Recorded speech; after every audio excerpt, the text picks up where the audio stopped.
The lore on the Quens and Peunzites. The Quens and Peunzites are a race of extraterrestrial creatures from the subsea system in the Tilao sector. Their planets were simultaneously created when a cluster of comets and asteroids collided into each other to form planet Quenbat and Peunzi. Subsequently, two asteroids the size of the moon Titan, namely Rin, crashed into Peunzi, and Pia crashed into Quenbat, struck the aforementioned planets, and formed Penuras and Quenon respectively.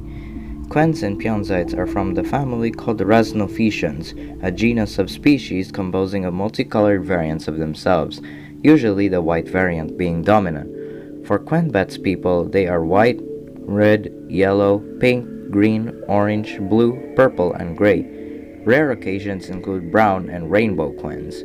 Other subspecies like leprequens and lunaquens exist as well, the former being a sort of guardian for the pink quens.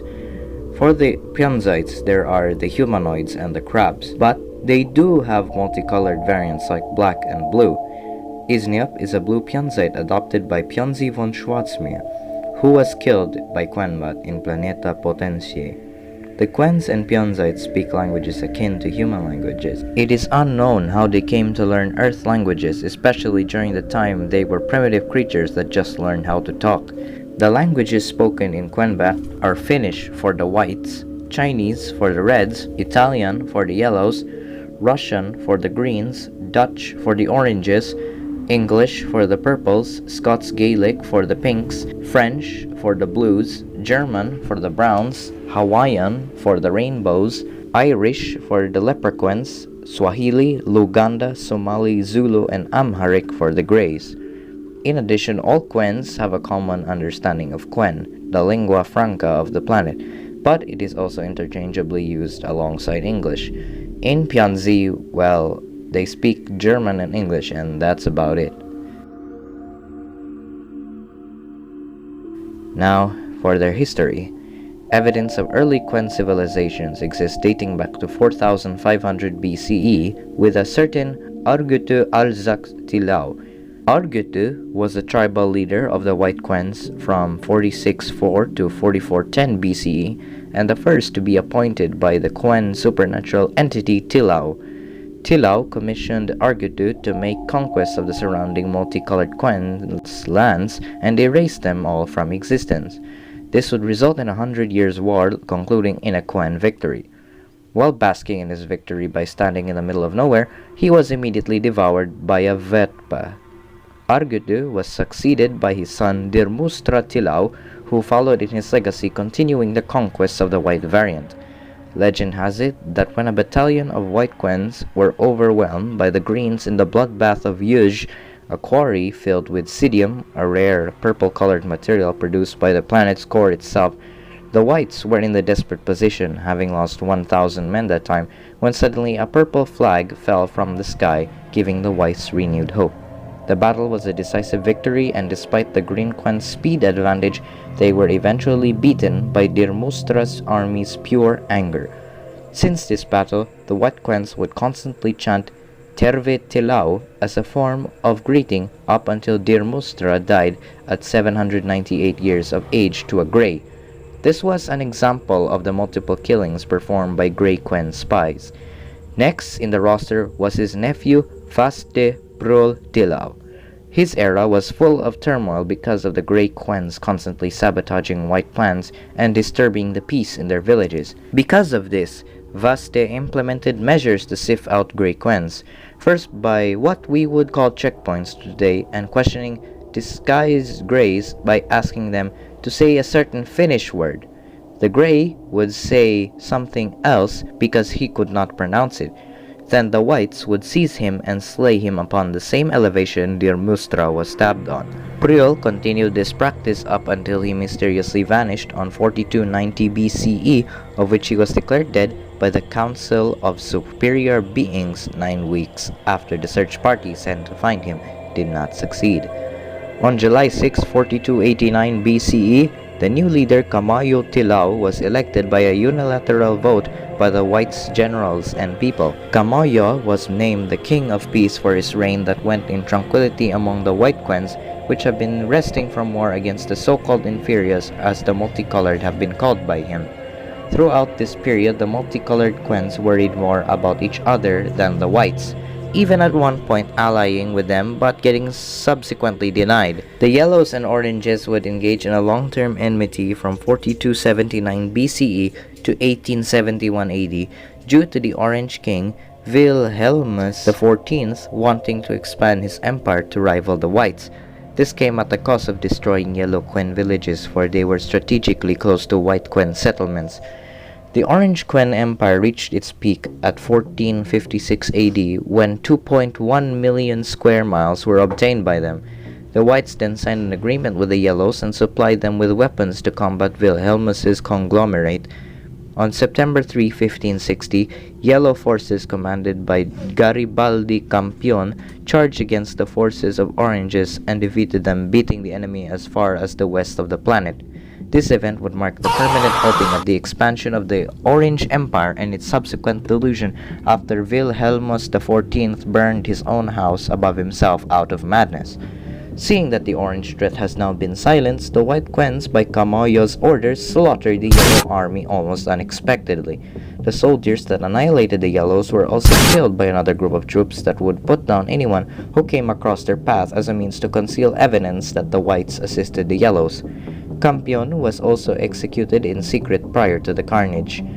Kamayo retired in 1776 and vanished just like Priol without a trace.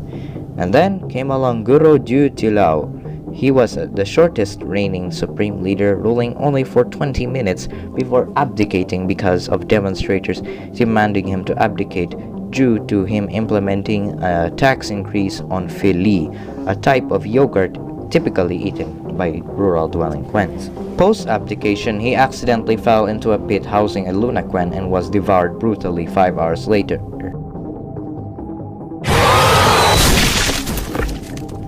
Seemingly angry at this incident, his twin brother OST-Tilao took over by single-handedly storming parliament and coercing the generals to appoint him, to which they agreed.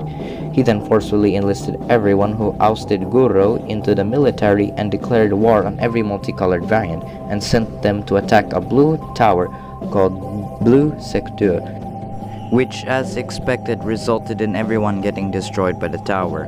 Ostai then finished it off with an artillery blast. In 1926, he captured Berlan, a Red Quen settlement converted to a city established in 1237 AD, and made it the Surkunta of Quenbat's capital, which served as its seat of government until Quenbat's destruction by the Combine on October 24, 5211 in the Olga reality. A group of Bondite envoys were visiting the planet and sent word to Ostai that the Purple Quens that were imprisoned on Bond escaped, and returning to Quenbat with the assistance of defectors from the planet's armed forces and were never captured. This enraged Ostai, who yelled at them and died of stroke. Just 2 months later, his son Gusnis Tilao took office and continued the campaign to cleanse the west of inferiors, which he called the War of Quen Purification.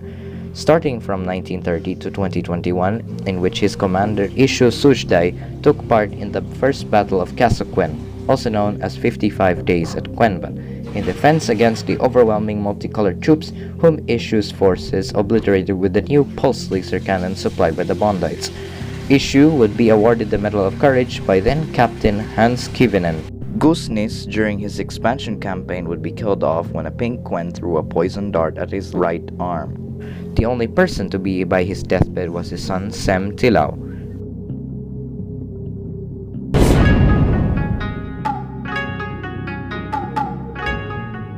Son, always remember, dying is gay. Sem Tilao was already a well-known chief/supreme leader before his aforementioned ascension in the 21st century, because he actually started his career jointly in 1931 with Gusnis after marrying his wife Helene Tilao, who convinced him to become leader to make a better Quenbat for their newborn son Shonex Himalayas Tilao.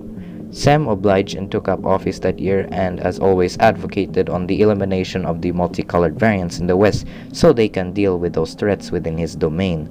The last stronghold for the multicolored variants, which was a palace dominated by the Greens, was destroyed by a contingent of artillery and gunmen.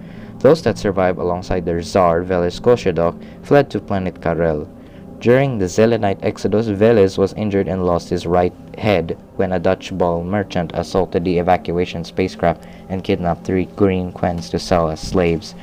By October 17, 1932, the west of Quenbat had been declared Niktenpa. In 1947, following the killing of Shonex by Sem Tilau's adopted son Olge Seleluto Tilau, he resigned out of sadness and gave the position of supreme leader back to his father. Sem, however, would put that behind him and focus more on raising Skraiven, his second biological son. Olge, meanwhile, fled outside of Burlan and was taken care of by military engineer and technician Que Ekotorso, briefly changing his name to Algis Ekotorso until he reached adulthood and joined the army. By the year 2069, an unnamed crazed general stole a copy of the Tilawan Ekeridion, a religious script made by Argutu and his descendants, from the library of Patauyoiki. From the library of Patauyoiki. In the Ekeridion, it has stated that on the 11th day of the 3rd month of the 2565th year, the day of plundering shall commence upon the children of Akka, with great devastation that shall follow it during and after it has been completed. The general and his men calculated the day to be March 11, 2070, and assembled his followers and soldiers at once. He had also coerced Que into constructing a teleporter that could bring the entire planet to another system. Sem Tilau, who had been aware of this, allowed it to proceed that the prophecy might be fulfilled according to Arguto. The day of plundering commenced, and as predicted, much destruction and peril was inflicted upon Earth. However, by miracle, the encroachers and the Quen general killed by Tsar citizen Orga. This revolt in Tislan inspired billions to rise up against the Quens, who retreated back to the subsea system. Following the events of 2070 to 2080, the whites were greatly weakened and everyone blamed the general's actions for the depths that became worse ever since Guro decided to increase taxes. The Red chairman Helmi von Cheng and his deputy Henzig Elias, who have been leading the last of the Red Quens, took advantage of the weakened white forces with the help of Dutch bulb tech reverse engineered by one of their scientists, Ezekiel Sut Uchentan, assaulted and captured Castle Quen. 2 weeks later, they captured Castle Valkoinen and the city of Mannerhanstadt nearby and made it the socialist state of New Quenbat's capital.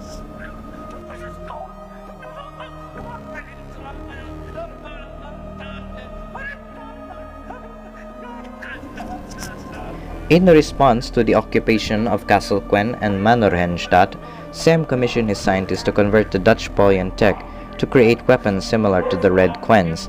The Reds then discovered a contingent of Yellow Quens who have taken refuge in the city and recruit them into assisting their resistance against the Whites. The Whites then initiate a counterattack on Red-occupied Castle Quen and charged into it. However, due to the constant obliteration by hostile airships, the Whites are held back and both sides are forced to engage in trans-warfare for years. Just like World War I on Earth, soldiers would trade small patches of land for heavy casualties using new deadly inventions: long-range seismic guns, ambulatory cannons, machine guns, blackberry gas, armored gun machines, iron trolls, and airships. The war gained no intervention from Earth after they signed an agreement called R39Q, which was signed by President of Tisetlan Libsbond and Foreign Minister and Chief Voyager Epo Gilo, who then proceeded with a side quest to explore the planet's west and set up a colony. Also, there was a large sea battle that was similar to the Battle of Jutland during this war. Skraiven would then join the war as his father's bodyguard, though he would not see action up until the end of the conflict when Castle Quen was retaken and Mannerhanstadt liberated. Sem Tilau's regime would still continue to hunt down the remaining Yellows and Reds and drive them almost to extinction by 21-1. The same year he would die of old age, or so was the belief, as he was simply relieved by Tilao after his commission was completed. Skraeven then took over and led Quenbat through an era of peace. Funnily enough, the planet they invaded wasn't so peaceful, considering it was currently under the rule of Mod's clone and his empire from 21-1 to 2169 that resulted from his victory in World War IV. Skraeven's rule was full of reforms and civil rights movements by the Multicolored, as the white government became more tolerant of them and allowed them to live. This was also done according to the Tilawan Ekeridion's prediction. The superiors will dwell with the inferiors as comrades, indeed as brothers, for on that time no one will say of each other, he is of no deservance to live, because to me they are all superior in my eyes. Many will then desire to take what they all have in common, their quenity. However, his brother Olga was adamantly against this because he believed it contradicted the ancient doctrine of superiority and found it unenjoyable to have nothing else to kill these days. This led him to the BVUZ, a movement similar to a certain German party founded on February 20, 1920. Currently, about during the time of the Verdraven War, their goal was to bring back the old system, as their name translates to, from Quen, to the time when the whites would be allowed to engage in unprovoked attacks against anyone they perceived as inferior. The western part of Quenbat, called the Duchy of Cornelia, formed from the western colonies, ruled by Heiral, still practices this even after the Skraeven reforms. A coup attempt was made in 3211, but it failed, and Olga was sentenced to 2 months in prison for some reason, but later was moved to a space station and given a renewed sentence of life. 2,000 years later, Olga escaped the station and performed a new coup, which successfully ousted the leader Barpedomeka Tilao and made him dictator of Quenbat for 5 weeks. During these 5 weeks, aka Quenbat's last hours, Olga initiated a vaccination program after falsely declaring that a new virus that specifically targets white Quens has broken out. Much to the white population's ignorance, the vaccines were actually microchips being inserted into people's brains to be brainwashed. With them vaccinated, Olga broadcasted his message was disguised as Barpedameka to kill the multicolored Quens. This resulted in great bloodshed, with 12 billion multicolored Quens being annihilated swiftly by the BVUZ and the brainwashed white Quens. Those whites that did not get vaccinated fled the planet, or were executed for disobeying orders. This event was known as Order 119, which ended when the Combine or Universal Union clandestinely sent a synth to blow up the planet's core, which in turn destroyed Quenbat, creating a chain reaction that would destroy also the rest of this subsea system. The motive for destroying the planets is unknown, but speculations could be to get rid of any powerful rival alien forces, even if the Combine could have just captured the planets and utilized the life there and make them weapons. Perhaps they did. The last thing that happened was Quenbat's conversion into an entity after its fragments crashed into one another. Quenbat started out as an unhinged, violent creature with the mental capacity of a toddler, but slowly matured within days to the intelligence level of a teenage Homo sapiens. The last people of the Quens we'd see would be Barpedameka, who would turn insane and proclaim himself as Tilao, not to be confused with the god, Kehes, and Tikari, his bodyguards. The latter ended up being vaporized, and the former becoming the all-too-famous Asian Quen. Olga and the BVUZ turned out to survive the explosion and temporarily resided in Izniev's facility in Belgium. Olga would be assisted in the capture of the Bond Legion in that universe by luring them in with Quenbat in his grasp. Quenbat was completely cooperative due to being given food as compensation for staying there. To be honest, that sounds like a good deal. If only the host wasn't some genocidal hobo that failed in Quenball. Izniev would then expose himself to have actually worked for the Combine and betrayed Olga and attempted to kill him, which failed. However, Izniev was able to assist the Combine, which then opened a portal to Earth and conquered it in 7 hours. The most recent time we have seen Quens, not counting Olga's origin story and the beginning of the film with the BVUZ, was in the Heist, the Kalosursprung, where Tilao and Asian Quen attended to Olga, who instantly woke up after being teleported to the latter's underground base. Most of the inhabitants of Quenbat died because of its core's detonation, but there were some, like the Greens, who got gassed by orders of the Combine anyway, and a few white and multicolored who are currently scattered across the galaxy. And that's all in store for the Quens. For the Peunzites, nothing is known about these guys, or nothing much actually. Record shows they have existed as early as 5400 BCE. Their history is pretty straightforward to remember, as they did do the same thing the Quens did with each other. The main dominant variants in Peunzi weren't, however, the current one as we know and love today. The dominant one were the crabs, who would prey on the humanoids and eat them for survival. Neither subspecies had an authoritative figure because they did not grasp such a concept and simply acted according to what they found best in their own eyes. This was more of a war that lasted until March 18, 12 AD, when Peunzi von Schwarzmeer made a speech between the borders of the crab people and the hominids, declaring, "We all evolve into crabs someday." Peunzi then went to an eternal era of peace, though they did have a couple of ethnic conflicts when on April 1, 2076, a mob of blue hominids assaulted a crab's residence, but they all got killed when the latter along with his son mowed them down with grape-shot miniguns. The government of Peunzi took action by making it compulsory that every crab's residence should have guards to patrol their areas 24/7 with shift changes every 6 hours. As a result, any similar attack was averted and the crabs can now live in peace.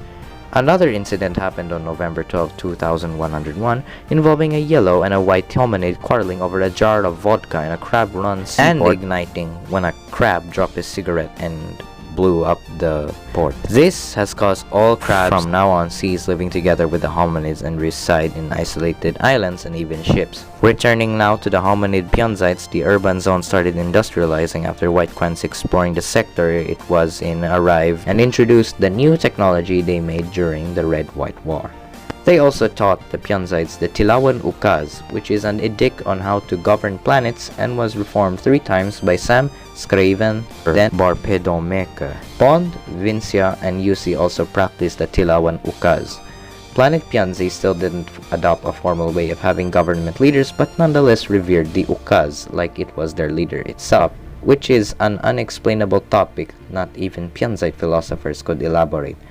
Basically, Planet Peunzi had a government, but the government did not have any leaders. Anyways, during Skraven's rule in Quenbat, the Peunzites' relations with the former strengthened, and the Peunzites and Quens became like siblings to one another. After all, they, alongside the Bondites, Yusians, Najazians, Vincians, and Blas, looked similar to humans on Earth, and there was little difference between their figures except for maybe the fact Quens are way taller than most of the races. Quens of all variants would migrate to Peunzi to reside there permanently and even have families there with the local population. This intermarrying would create an individual called the Quenzite. Notable examples would include Isniop and Kehes, who were born of a Quen mother and Peunzite father. Isniop's parents were killed during the Verdraven War after they were shot dead while running towards the evacuation ship sent to retrieve them.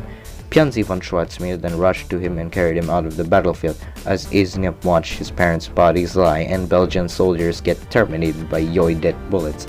Isniop was then given his current name afterwards, since his old name was Tyrannosaurus Rex Jules Fleischhauer, who usually preferred to be called Jules during his lifetime. Jules was constantly made fun of during his lifetime studying in planet Peunzi and would get into fights in order to force others to call him by his preferred name. This got him expelled from 12 different schools until Peunzi von Schwarzmeer had enough of the bullying and fighting and decided to legally change Jules' name to Isniop. Obviously, it was just his adoptive father's name, but backwards to save 4 days of thinking of a good name. Isniop finally returned to school in its moon Peneras and made a lot of friends with the Penerans. Isniop also would marry his wife Ingrid Fleischhauer in 2183 and would have 13 children. Isniop's family was a very successful and peaceful bunch, as he was a capable father, and Ingrid a great mother to all their offspring. By the time they reached their teenage years, the Fleischhauer children moved to various planets like Earth, Pluto, Neptune, Mercury, Venus, Saturn UHM, Saturn, not to be confused with Saturn UHM, Saturn is the real Saturn, Nech, Blah, and Najazaya. Only one of Isniop's sons, Horst Brouwer, stayed with his parents and worked with them until he got married and moved to the planet Uranus, which would eventually invade Quenbat, but they got pushed out anyway, much like Najazaya. They did invade Quenbat as well, but they also got pushed out. Yusi and Najazaya. Whatever. In 1395, Iznip's life would forever be altered when on a trip to Belgium, his spacecraft crashed into a forest and he was recovered by a retired scientist and surgeon who took the time to repair Iznip's body and gave him life support, hanging him from the ceiling and room, although much more was added to him, making him look like GLaDOS. This proved fatal, as when he woke up he became terrified of what he had become and killed everyone in the room, including the scientist and surgeon. This inadvertently caused him to discover his new powers, whom he took advantage of and used them to build a facility there. Iznip had also made contacts with the BVUZ and especially Olga, whom he worked for as his therapist until he stopped, since he finally helped cure Olga's intermittent explosive disorder, which has been his condition ever since his family's death in 1939. Iznip subsequently sent a message in a friend's name to his wife telling her that he has died in a crash and that she should bury his closet with all his personal belongings in the bottom of the sea. Ingrid complied. She then sank Iznip's closet with his belongings into Peunzites' waters to remain there forever, expanding the facility he is in. Sometimes Iznip would have hallucinations of returning to his wife and regretting his decisions in leaving planet Peunzi and sending that message back home. While in his daydreaming stage, a Combine advisor entered his mind and communicated with him. The advisor then bribed Iznip with a better life and reuniting with his family into building a portal and clandestinely placing it inside the innards of the kingdom of Dahlia. He was able to do this by sending a mercenary corps to deliver the portal via sea. Then they forced the Dahlian military to deliver it via a semi-truck into the center of the capital sub-sea, New York. He had also built another portal and told some smugglers to send it to space via a stolen NASA rocket in what was known as Operation Cascade. A battle was started between them and the United Planetary Group Space Force that destroyed the rocket and sent the portal flying outside the solar system. The portal automatically stabilized somewhere in the subsea system's outskirts, going unnoticed because it was mistaken for space debris or an abandoned machine, as it was mistaken for space debris or something else. A stray asteroid then struck it, activating its gateway mechanism and giving the Combine access to the Olga reality on June 7, 5211, where they constructed a gigantic military base around it. The Combine, thanks to Iznip's efforts, then made their way to the planets and planned on destroying them swiftly. So, they calculated the trajectory of the debris should they decide to blow up a planet. After a few seconds of calculating, they chose Quenbat to be the first planet to be obliterated and sent the synth to detonate its core. This finally fulfilled the Tilawan Ekeridion's prediction in the 600th page of the second stanza of the third chapter, which says, Visum comboro, that is roughly translated to sight combustion, will commence at the planet with the most disorderly status and make the rest of the galaxy follow in its path. Though we do not know the day, hour, or year, Tilaw knows. Therefore pray that you do not get caught up with it and flee Quenbat when you see these signs. Whites will turn against the multicolored once more because of a leader that claims to be part of the dynasty, but is not, tells them to do so. He is a deceiver. Do not listen to him. He will only speak lies. As a consequence, the religious beliefs of many subsea extraterrestrials were renewed, and Tilaw gaining more worshippers among the Queen population, much to his delight. Planet Bond remained untouched thanks to its cloaking device and energy shield, the two being activated once the AI there sensed a malevolent presence. During Visum Comboro, many planets were destroyed, including Peunzi, to which those species that lived there were driven to extinction and finally wiped off the species list. Except for those in the solar system, they're fine. On this day onward, when the Combine took over Earth, only 3 million Quens and Peunzites have been known to exist in the now ruined planet that has now been stripped of its water and natural resources to fulfill their multiversal overlord's greed. Only Iznip is keeping the Combine from deciding to destroy Earth, as he now serves as their administrator. Now let us all stand in silence as we mourn the loss of our fallen extraterrestrial brothers who have lived thousands of years alongside us humans and other Solarian entities. Now they have faded away. And I, Libs Bond, your host, will sign this broadcast out as the Combine demands this station.